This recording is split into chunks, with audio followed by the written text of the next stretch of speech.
This movie starts at a crisis point.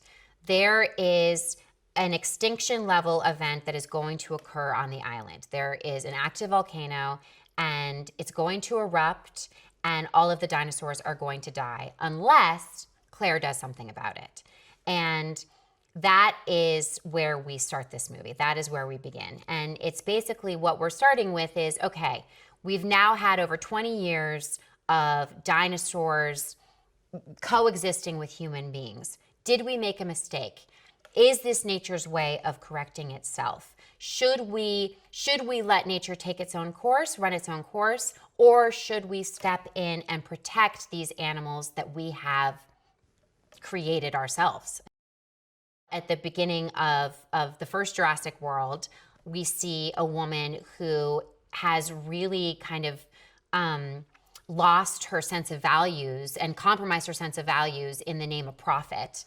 Now what we see is a completely different person who is deeply in touch with her values, deeply in touch with her sense of responsibility, and is singularly focused on protecting the animals that she didn't even really, acknowledge their value prior to this. So it's, she's a very different woman in the beginning of this film because she has found a sense of purpose and she has found her mission, really, and she will not stop at anything. Zia is a paleo-veterinarian and Franklin is a programmer.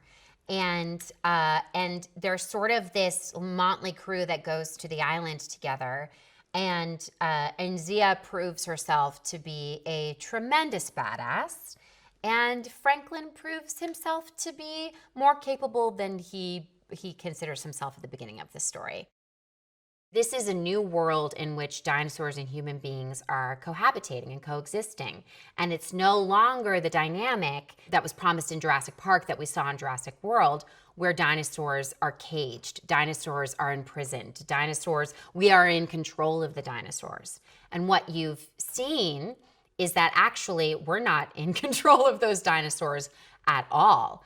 And they are far more dangerous than we could ever imagine. You would think that the most dangerous thing that could happen, the scariest thing that could happen, would be facing a dinosaur. That's not the case in this movie. What we see is that there is something more menacing, there is something more evil, and there is something more bloodthirsty, and that thing is mankind. J.A. Bayona is an incredible filmmaker and particularly genius when it comes to frightening people.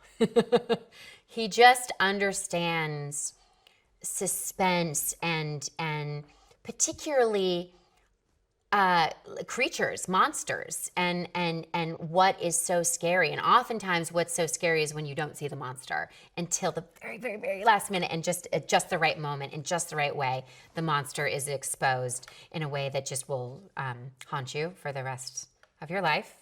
But you love it. Hey, so I hope you liked the video. Now stay with me as I have an interesting behind-the-scenes movie fact from Anchorman. Now, in the famous scene where Paul Rudd speaks to Will Ferrell about Sex Panther cologne, remember? Wow. Never ceases to amaze me. What cologne are you gonna go with? London Gentleman or...